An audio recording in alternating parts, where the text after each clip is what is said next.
데살로니가 전서 4장 1절부터 12절 말씀입니다. 우리 한 절씩 나누어서 읽겠습니다. 제가 먼저 읽겠습니다. 그러므로 형제들아, 우리가 끝으로 주 예수 안에서 너희에게 구하고 권면하노니 너희가 마땅히 어떻게 행하며 하나님을 기쁘시게 할 수 있는지를 우리에게 배웠으니 곧 너희가 행하는 바라 더욱 많이 힘쓰라. 우리가 주 예수로 말미암아 너희에게 무슨 명령으로 준 것을 너희가 아느니라. 하나님의 뜻은 이것이니 너희의 거룩함이라. 곧 음란을 버리고 각각 거룩함과 존경으로 자기의 아내에 대할 줄을 알고 하나님을 모르는 이방인과 같이 세욕을 따르지 말고 이 일에 분수를 넘어서 형제를 해하지 말라. 이는 우리가 너희에게 미리 말하고 증언한 것과 같이 이 모든 일에 주께서 신원하여 주심이라. 하나님이 우리를 부르심은 부정하게 하심이 아니요 거룩하게 하심이니 그러므로 저버리는 자는 사람을 저버림이 아니요 너희에게 그의 성령을 주신 하나님을 저버림이니라. 형제 사랑에 관하여는 너희에게 쓸 것이 없음은 너희들 자신이 하나님의 가르치심을 받아 서로 사랑함이라. 너희가 온 마게도냐 모든 형제에 대하여 과연 이것을 행하도다. 형제들아, 권하노니 더욱 그렇게 행하고 또 너희에게 명한 것 같이 조용히 자기 일을 하고 너희 손으로 일하기를 힘쓰라. 이는 외인에 대하여 단정히 행하고 또한 아무 궁핍함이 없게 하려 함이라. 아멘. 여러분, 사람의 제일 되는 목적이 무엇입니까? 사람의 제일 되는 목적은 하나님을 영화롭게 하고 또 영원토록 그분을 즐거워하는 것이라고 대답할 줄 알았는데 조용하시네요. 자, 사람의 제일 되는 목적은 하나님을 영화롭게 하고 영원토록 그분을 즐거워하는 것입니다. 우리 교회에서 요즘에 소유리 문답 교육이 끊겼나요? 자, 다시 한번 따라해 볼까요? 하나님을 영화롭게 하고 영원토록 그분을 즐거워하는 것. 이것이 웨스트민스터 소유리 문답 제1문이 우리에게 가르쳐주는, 또 성경이 우리에게 말씀하시는, 그러므로 너희가 먹든지 마시든지 무엇을 하든지 다 하나님의 영광을 위하여 하라라는 그 말씀을 통해서 우리에게 말씀하시는 그런 사람의 제일 되는 목적입니다. 그렇다면 영원토록 하나님을 즐거워하는 것이 무엇일까요? 하나님을 영원토록 즐거워하는 것이 사람의 제일 되는 목적, 사람의 최고의 목적, 이것이라고 하는데 그것이 무엇일까요? 먼저 우리가 즐거워하는 것을 좀 생각해 봅시다. 여러분은 무엇을 즐거워하십니까? 어떤 사람은 TV 보기를 즐거워하는 사람이 있을 것입니다. 또 게임하기를 즐기는 사람도 있겠죠. 음악 듣기를 좋아하는 그런 사람도 있을 것입니다. 이렇게 우리가 즐거워하는 것들은요, 가만 생각해 보면 나를 즐겁게 하기 위해서 소비하는 것들이 주를 이루죠. 그런데 이렇게 1차원적인 즐거움보다 조금 더 고차원적인 즐거움이 있습니다. 그것은 사랑에 빠지거나 또 부모가 되어보면 더 잘 알 수 있는 그런 즐거움입니다. 이런 즐거움은 1차원적인 즐거움과는 좀 다르게 때로는 나를 희생해야 하고요, 또 때로는 고통이 좀 따르기도 합니다. 1차원적인 즐거움을 위해서는 나를 위해서 무언가를 더해서, 나를 위해 무언가를 취해서 즐거움을 얻었다면, 조금 더 고차원적인 즐거움은요, 나를 위해서는 무언가를 빼는 것입니다. 그리고 즐거움의 대상이 되는 그 상대를 위해 그 상대에게 무언가를 더하는 것이죠. 하지만 내게서 빼는데도 불구하고 즐거움이 있다는 것이에요. 사랑하는 사람을 위해서 희생하면서도 나의 사랑하는 그녀가 혹은 나의 사랑하는 그가 즐거워한다면, 기뻐한다면 나도 즐거움을 느낍니다. 내가 먹고 싶은 것을 먹지도 못하고 내가 갖고 싶은 것을 갖지 못한다 하더라도 자녀가 맛있는 것을 먹고 즐거워한다면, 또 자녀가 필요한 것을 채워줄 수 있다면 그것이 즐거울 때가 있습니다. 저도 아들로 지낼 때는 잘 몰랐는데요, 남편이 되고 또 아빠가 되어 보니까 조금 저는 이제 저를 위해서 조금 하는 걸 좋아하긴 하지만 그래도 조금 알 것 같아요. 나를 희생하고 다른 사람의 즐거움을 위해서 나를 좀 드리는, 그것이 이제 즐거움이 된다라는 고차원적인 즐거움으로 조금 들어간 것 같아요. 성경이 소유리 문답 1문을 통해서 우리에게 가르치는 하나님을 즐거워한다라는 의미는요, 1차원적인 그런 즐거움에서는 결코 이해할 수가 없는 것 같아요. 방금 말씀드린 것처럼 조금 더 고차원적인 즐거움을 이해할 때 우리는 하나님을 즐거워할 수 있습니다. 왜냐하면 하나님을 즐거워한다는 것은 하나님이 기뻐하시는 그것을 나도 함께 즐거워하는 것이기 때문이죠. 하나님이 기뻐하시는 그것을 나도 즐거워하는 것, 이것이 바로 하나님을 즐거워하는 것입니다. 1차원적인 즐거움을 위해서 나를 위해 하고 싶은 것들이 있다 하더라도 하나님이 그것을 기뻐하시지 않는다면 멈춰 서서 포기하는 것, 그리고 나를 희생해야 하지만 그것이 하나님이 기뻐하시는 것이라면 기꺼이 순종하고 헌신하는 것, 이것이 하나님이 기뻐하시는 것을 내가 즐거워하는 것이죠. 그런데 그렇게 생각할 때 이런 고민이 들 수도 있을 것 같아요. 그렇게 내가 원하는 것을 포기하고 내가 좋아하는 것들을 다 하지 못하고 그렇게 살아간다면 힘만 들고 인생이 무슨 재미가 있을까 하는 그런 고민이죠. 만약에 그것이 힘만 들고 재미없는 인생이라면 우리들의 부모님은요, 우리를 위해서 희생하지 않으셨을 것입니다. 하지만 여러분, 희생하셨죠? 우리를 위해 희생하셨고 지금도 희생을 하고 계십니다. 왜냐하면 자신의 즐거움을 채우는 것보다 더 큰 기쁨이 그 안에 숨겨져 있기 때문이죠. 나를 위한 즐거움도 즐겁지만 또 더 큰 즐거움이 그 안에 있음을 알기 때문에 그 즐거움을 추구합니다. 그래서 우리 부모님은 지금도 우리를 위해서 희생하시고 또 계속 희생해 오셨습니다. 바로 이 즐거움을 아는 것이 성숙입니다. 어린아이들은 대부분 다른 사람들을 배려하기보다는요, 자기를 먼저 생각하고 자기 것을 만들기 위해서 고집을 피웁니다. 그런데 그때는 다 그런 시기이죠. 집에 베스킨라빈스를 사놨는데 애들이 다 먹었어요. 집에 가서 이제 집에 가서 좀 먹어야지, 이제 늦게 가서 나도 좀 먹어야겠다라고 했지만 냉동고 문을 열어보자마자 실망이 밀려옵니다. 애들이 다 먹었다는 거예요. 그럼 거기에서 이제 화를 낼 수 있을까요? 그래도 아빠인데 근데 화를 내기는 뭐하죠? 그러면 이제 앞에 또 아이스크림 가게 가서 이제 투게더 사러 이제 가는 거죠. 그렇게 이제 채워갑니다. 아이들은요, 아빠를 생각할 줄 몰라요. 아빠를 생각할 때는 엄마가 생각해 줘야 아빠의 것을 좀 남겨 놓습니다. 아이들은 그래요. 굉장히 잘 알고 있죠. 뭐 저희 집 이야기인가 싶은데 그렇습니다. 근데 성장하면서 아이들이 성숙해지면 그때는 이제 다른 사람을 생각하게 됩니다. 또 배려하면서 때로는 양보하기도 하죠. 그렇게 우리는 점점 성장해서 성숙해지게 되었습니다. 그런 성숙한 모습을 지닌 사람들을 우리는 어른이라고 표현을 하죠.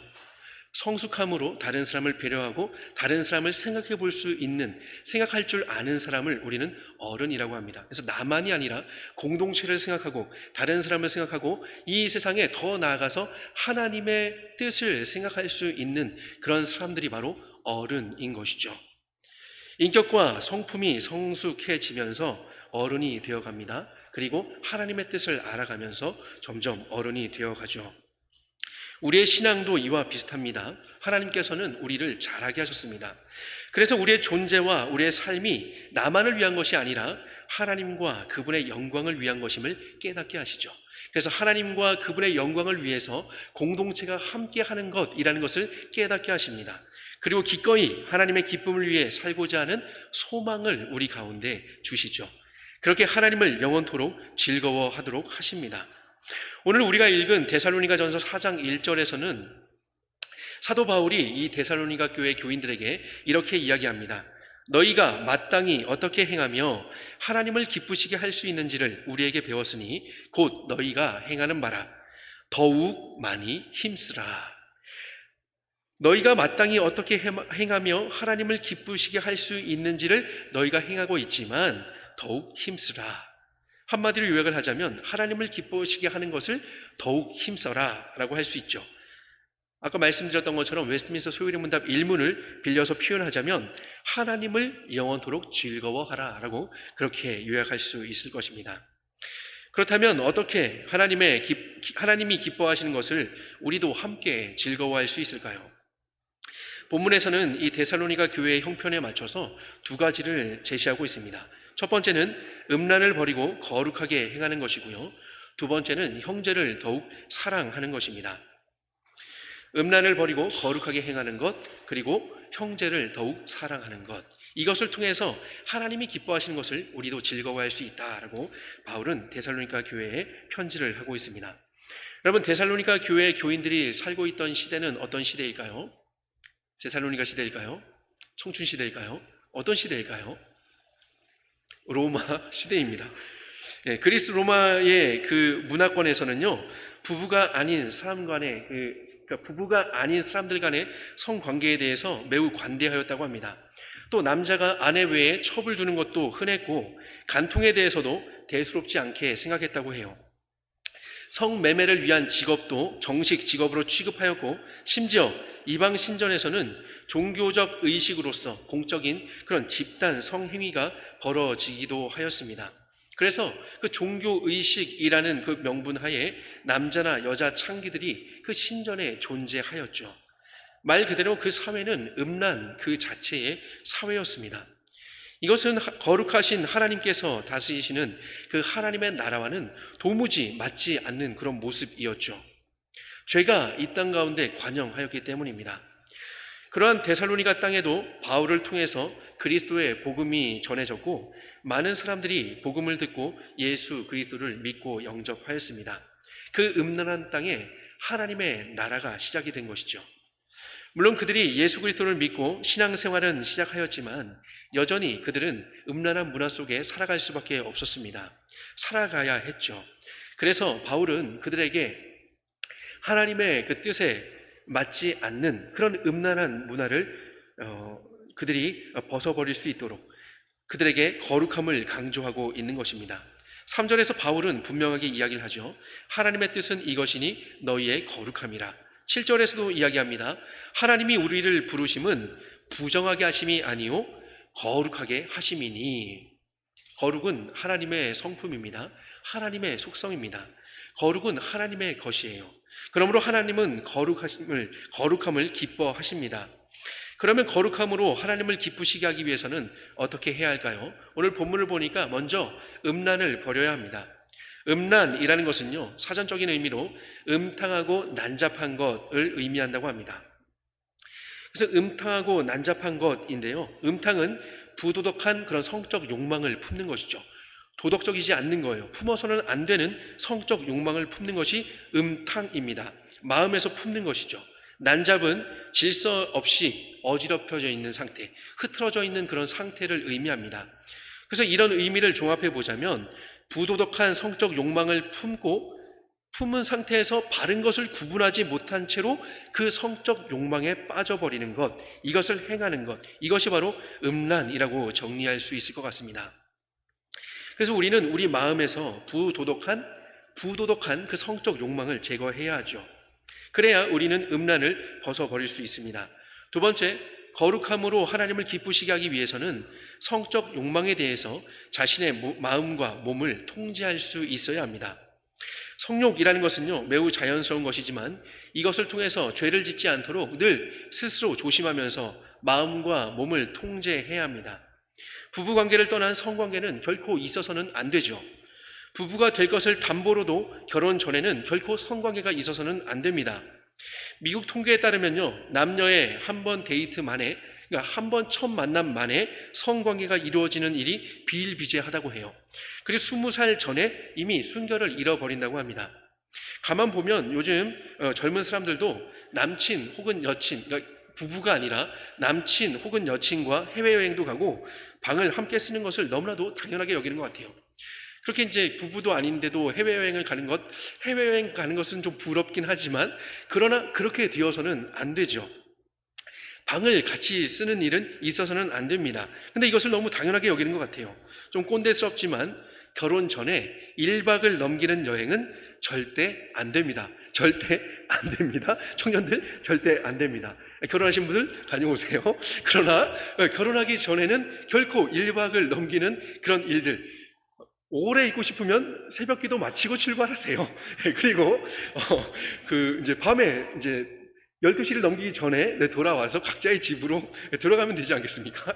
예, 그러면 되세요. 결코 1박을 넘기는 그런 여행은 있어서는 안 돼요. 내 마음과 힘은 믿을 수 없네 라는 그런 우리가 자주 하는 그런 찬양처럼 우리를 믿을 수가 없어요. 우리가 지킬 수 있다라고 여기지만 지킬 수가 없습니다. 우리는 결코 우리를 신뢰할 수 없습니다. 세 번째, 거룩함으로 하나님을 기쁘시게 하기 위해서는 이방인과 같이 세욕을 좇아서는 안 됩니다.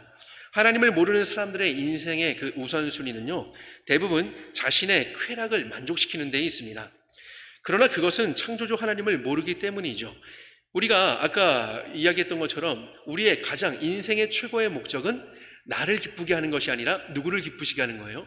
하나님을 영화롭게, 하나님을 기쁘시게 하는 것이다. 그리고 그 안에서 즐거워하는 것이다.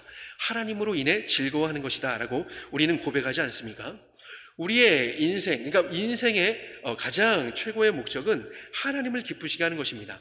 그러나 세상 사람들은 하나님을 모르기 때문에 자신을 기쁘게 하는 그 일, 자기를 영화롭게 하는, 자기를 영광스럽게 하는 그 일에 가장 최고의 우선순위를 두는 것이죠. 그러나 하나님께서는요, 하나님의 영광을 위해 사람을 지으셨습니다.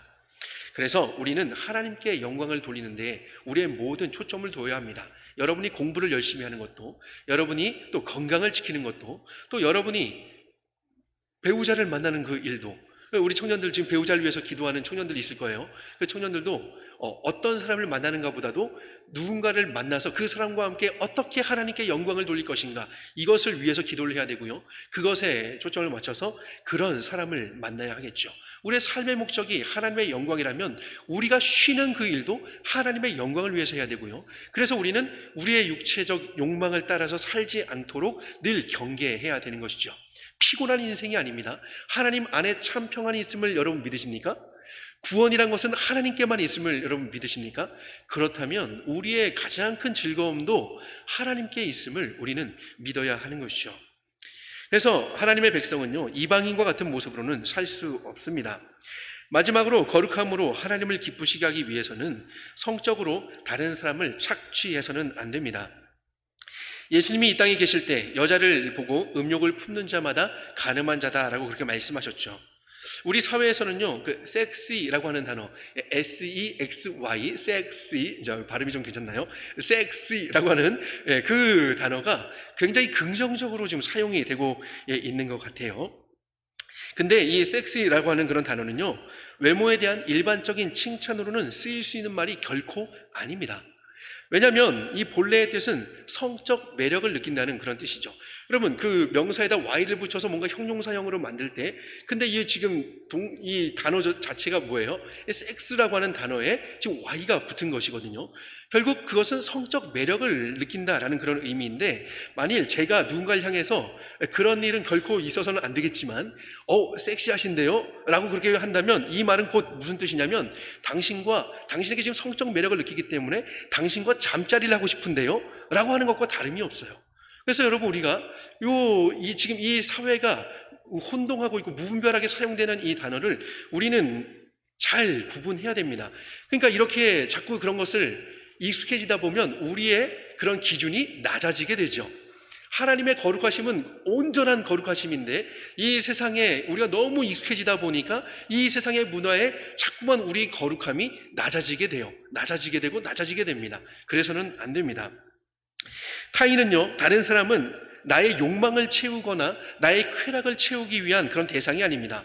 사람은 하나님께서 당신의 형상으로 지으신 존재이죠. 따라서 사람은요, 하나님이 창조하신 세상을 함께 살아가며 함께 그 하나님의 영광을 돌리기 위해서 함께 살아가는 그런 존재입니다. 내 옆에 있는 사람은 나와 함께 하나님의 영광을 위해 살아가는 그런 존재라는 것이죠. 나를 위해서 뭔가를 빼앗고 나를 위해서 뭔가 쓸 수 있는 그런 사람이 아니에요. 특별히 오늘 사도 바울이 이야기하는 것처럼 어떤 성적인 대상으로 볼 수 없다는 것을 여러분 반드시 기억해야 합니다. 비록 죄로 인해서 이 세상이 왜곡되어서 사람을 보는 시각도 왜곡되게 되었지만 그리스도께서 회복시키신 하나님의 백성은 시각을 고쳐야 합니다. 여러분, 우리는 하나님께서 친히 십자가에서 죄의 값을 치르심으로써 우리를 회복시키셨습니다. 우리가 새 것이 되었다라는 것은 단순히 그냥 천국 가는 티켓을 얻었다라는 것이 아니죠. 우리의 모든 시간이 하나님의 영광을 향해서 이제 나아갈 수 있고 그 영광을 바라볼 수 있는 존재가 되었다는 거예요. 거룩함을 향해서 나아갈 수 있는 존재가 되었다는 것이죠. 죄에 대해서는 죽고 의에 대해서는 살 수 있는 그런 존재가 되었다는 것이죠. 그렇기 때문에 우리는 회복된 사람들입니다. 그리스도께서 우리를 회복시키신 사람들이에요. 그리고 그 회복을 우리에게 또 맡기시면서 이 땅 가운데 그 그리스도의 복음을 통해서 예수님의 그 십자가의 보혈, 그 복음을 통해서 이 세상 가운데 또 다시 회복을 명하신 우리는 그런 사람들이죠. 전도라는 것은요, 그냥 복음 이렇게 해서 교회를 끌고 오는 것이 아니라 우리를 통해서 이루셨던 그 회복을 이 땅 가운데 이루시는 것이 바로 전도를 통해서 이루어지는 일들이에요. 그러므로 우리의 옆에 있는 사람들은 우리와 함께 회복을 경험해야 되는 그런 사람들인 것이죠. 하나님께서 당신의 백성들을 부르신 이유는 부정함이 아니라 거룩하게 하심에 있기 때문에 우리는 거룩함으로 하나님을 기쁘시게 할 수 있습니다. 그리고 우리는요, 그 안에서 가장 큰 즐거움을 누릴 수 있는 것이죠. 첫 번째, 바로 음란을 버리고 거룩하게 행하는 것으로서 우리는 하나님을 기쁘시게 할 수 있습니다. 그리고 그 기쁘시게 하는 것 안에서 우리도 즐거워할 수 있는 것이죠.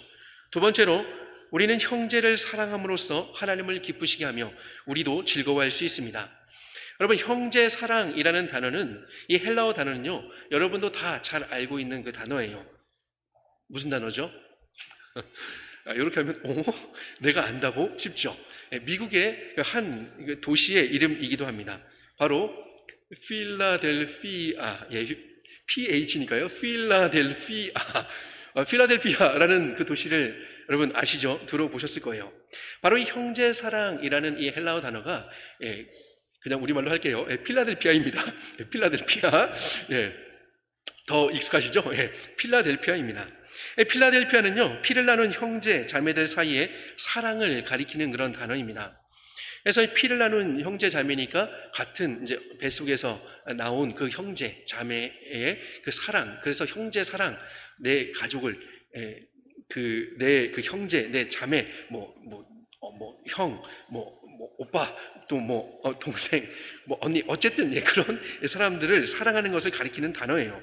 근데 바울은요, 이 단어를 놀랍게도 그리스도의 피를 함께 나눈 성도들 사이의 사랑을 표현하는 단어로 다시 재번역해서 사용했어요. 형제 사랑이라는 단어를 같은 피를 나눈 뱃속에서 혈육이 아니라 그리스도의 피를 함께 나눈 성도들, 그 성도들의 사랑을 바로 이 필라델피아, 형제 사랑이라는 단어로 표현을 한 것이죠. 따라서 예수님을 믿는 사람들, 바로 내 옆에 있는 사람들이 내 형제인 것이죠. 옆 사람을 직접 보기는 좀 부끄러우니까요, 마음으로 한번 바라보세요. 마음으로 바라보시면 바로 그 사람이, 내 옆에 있는 그 사람이 그리스도의 피를 함께 나눈 여러분들의 형제입니다. 우리 모두가 다 그리스도의 피를 함께 나눈 형제인 것이죠. 그 사람을 사랑하는 것이 바로 필라델피아입니다. 그래서 우리 장류 호산나 교회 이 공동체는요, 필라델피아를 이루는 도시를 이루자는 것이 아니라 그 그리스도의 피로 함께 맺어진 이 사랑을 함께 나누는 그런 형제 사랑을 이루는 그런 공동체가 되었으면 좋겠어요. 이미 데살로니가 교인들은 형제 사랑인 필라델피아를 잘 실천하고 있어서 바울이 본문에 구체적으로 이 필라델피아에 대해서 기록을 하진 않았지만, 어떻게 우리는 형제를 사랑함으로써 하나님을 기쁘시게 하고 또 우리도 즐거워할 수 있을까요? 준비하면서 많은 것들을 떠올려 보았지만, 제가 좀 이제 약한 부분이 떠오르던데, 저부터 시작해서 우리가 이것을 먼저 좀 실천해 보았으면 좋겠습니다. 한번 저를 따라해 볼까요? 관심 갖기. 여러분, 우리가 좀 관심을 좀 가졌으면 좋겠어요. 여러분도 아마 들어보셨을 거예요. 사랑의 반대말은 무관심이다. 그죠? 사랑의 반대말은 무관심이다. 미워하는 것도 사랑하기 때문에 미워할 수 있다라고 그렇게 이야기하더라고요. 그러나 관심 자체가 없으면 미워하거나 사랑할 기회조차 없는 것이죠. 물론 미워하지는 않았으면 좋겠습니다. 무관심보다는 미워하는 게 낫지라고 생각하셔서는 안 돼요. 우리는 사랑해야 됩니다. 사랑해야 돼요. 근데 그 사랑을 하기 위해서 관심을 갖자는 거예요. 그래서 우리 장로호산나 교회는요, 교육부서나 다락방 안에서 필라델피아를 이루는 그런 교회가 되었으면 좋겠어요. 또 더 나아가서 부서와 그 소그룹 모임을 넘어서 서로 관심을 갖는, 그리고 사랑하는 그런 필라델피아 공동체가 되었으면 좋겠어요. 그래서 우리 교회 이름이 장류 호산나 교회이지만 그 별명은 필라델피아 교회가 되었으면 좋겠습니다. 이것이 저의 바람만이 아니라 주님의 명령입니다. 필라델피아를 통해서 하나님을 기쁘시게 함으로 우리도 함께 즐거워하는 공동체가 되었으면 좋겠습니다. 근데 오늘 본문 끝자락에는 형제를 사랑하는 방식이 하나 소개가 되고 있어서 소개를 좀 드리겠습니다. 그것은 자기 일에 스스로 충성을 다하는 것입니다. 본문에서는 경제적으로 다른 형제들에게 무리를 끼치지 않도록 게으르지 말고 일하기를 힘쓰라 라고 그렇게 권면을 하고 있는데요. 우리 공동체에도 이런 원리는 필요하죠. 우리 모두는 한 공동체를 이루고 있습니다. 따라서 우리 개개인은요, 우리 공동체를 함께 이루어 가야 할 책임이 있는 것이죠. 여러분, 10명이 함께 들어야 할 그 무게에 그 정도의 무거운 그런 책상이 있다고 한번 생각해 봅시다. 10명이 들어야지만 그 책상을 들 수 있어요. 근데 3명이 빠져서 7명이 들어야 한다면 그 3명이 빠진 자리를 메꾸기 위해서 굉장히 애를 써야 할 거예요. 7명이 그것을 들기 위해서는 굉장히 더 많은 힘을 내야겠죠. 그러나 힘이 부족하여서 그 책상을 들지 못할 수도 있습니다. 우리 한 사람 한 사람은요, 그리스도를 통해서 하나님의 나라를 함께 이뤄갈 지체로 부르심을 받았습니다. 작든지 크든지 우리 모두는요, 여기에 있는 우리 모두는 한 사람 한 사람 우리 모두는 공동체를 위한 역할이 있어요. 공동체를 지탱해 나가야 할 책임이 있는 것이죠. 작게는 예배나 집회를 참석하고 소그룹 모임을 참석하면서 자신의 자리를 지키는 것, 이것이 우리 공동체를 이루어가는 방식입니다. 또한 봉사의 자리가 비었을 때 자신에게 주신 그 재능을 가지고 봉사의 자리를 채워가는 것도 마찬가지이죠. 우리는 우리의 자리를 지키며 더 나아가서 그 형제의 필요를 채움으로써 공동체를 이루며 형제의 사랑을 실천할 수 있습니다. 우리 자리를 지킴으로써 또 함께 기도함으로써 우리는 형제 사랑을 실천할 수 있는 것이죠. 그런 애씀을 우리 하나님께서는 기뻐하시며 영광을 받으십니다. 그리고 그 애씀은 고통으로 끝나는 것이 아니라 힘듦으로만 마치는 것이 아니라 하나님 나라를 살아가는 즐거움으로 우리에게 돌아오게 될 것입니다. 그리고 함께 그 즐거움을 누리게 되겠죠. 그러니 더욱 형제를 사랑하는 우리가 되었으면 좋겠습니다. 말씀을 정리하겠습니다. 사탄은요, 지금도 우리에게 세상을 보여주면서 우리를 아주 달콤하게 유혹합니다. 우리의 모든 즐거움이 육체의 쾌락과 또 자기 자신을 사랑하는 것과 또 편안하게 먹고 마시는 것에, 먹고 노는 것에 있는 것처럼 우리를 속이죠. 그러나 그렇지 않습니다. 만약 우리의 모든 즐거움이 사탄의 유혹처럼 이 세상에 가득 있다면 예수님께서 굳이 이 땅에 오시지 않으셨을 것입니다. 지금 우리가 살아가는 이 세상이 전부라면 말이죠. 그러나 우리가 살아가는 이 세상은 우리의 모든 것이 아닙니다. 오히려 완전히 잘못되어 버리고 말았죠. 우리는 하나님을 영화롭게 하면서 하나님으로 인해서만 즐거울 수 있는 그런 존재로 지으심을 받았지만 죄가 들어오면서 그 즐거움을 완전히 잃어버리게 되었습니다. 하나님을 바라보지 못하고 하나님 안에 즐거움도 완전히 잃어버리게 된 것이죠. 그것이 참 즐거움임에도 불구하고 말이죠. 그러나 하나님은 그렇게 참 즐거움을 잃어버린 당신의 백성들을 위해서 자신의 아들을 아낌없이 내어주셨습니다. 그렇게 우리를 구원하셔서 죄로 타락하여 음란을 사랑하는 우리들에게 당신의 거룩함을 심어주셨죠. 그래서 그 거룩함의 씨앗을 받았기 때문에 우리는 죄에 대해서 죽고 의에 대해서 살아갈 수 있게 되었습니다. 거룩은 하나님을 사랑하는 적극적인 표현입니다. 여러분이 하나님을 사랑한다라고 고백을 한다면 여러분은 거룩함을 향해서 한 걸음 한 걸음 성큼 나아가야 합니다. 하나님을 사랑한다라는 것은요, 하나님의 계명을 지키는 것이거든요. 하나님의 계명을 통해서 우리는 그 계명 지킴을 통해서 하나님의 거룩을 향해서 한 걸음 한 걸음 더 나아갈 수 있어요. 그리고 그렇게 한 걸음 한 걸음 더 나아갈 때, 그렇게 계명을 지키며 나아갈 때 우리는 하나님의 사랑을 깨달을 수 있어요. 왜냐하면 우리는 그것을 지키기가 너무나도 어렵거든요. 나는 지키고자 애써서 그렇게 지키려고 애를 쓰지만, 그렇게 거룩함을 향해서 나아가지만 결국 거룩하게 하시는 분은 결국 하나님이시구나라는 것을 깨닫게 되거든요. 그래서 거룩을 향해서 적극적으로 나아가는 여러분의 발걸음은요, 결국 하나님의 크신 사랑을 경험하는 그 은혜로 우리를 인도할 것입니다. 그리고 당신의 사랑을 알리셔서 자기밖에 모르는 이기적인 우리에게 형제와 이웃을 사랑할 수 있도록 그렇게 해주셨죠. 하나님의 영광으로부터 완전히 단절되어 있던 우리에게 참 즐거움이 무엇인지 알게 해주셨습니다. 하나님의 기쁨으로 우리를 삼아 주셨습니다. 그러므로 여러분, 주 안에서 형제된 여러분, 하나님께서 그리스도를 통해 베풀어 주신 그 은혜를 기억하시면서 오늘 본문의 표현처럼 더욱 거룩하고 더욱 사랑하는 하나님의 기쁨이 되시기를 소망합니다. 그러할 때 우리 역시 주님 안에 있는 놀랍고 신비한 즐거움을 누리게 될 것입니다.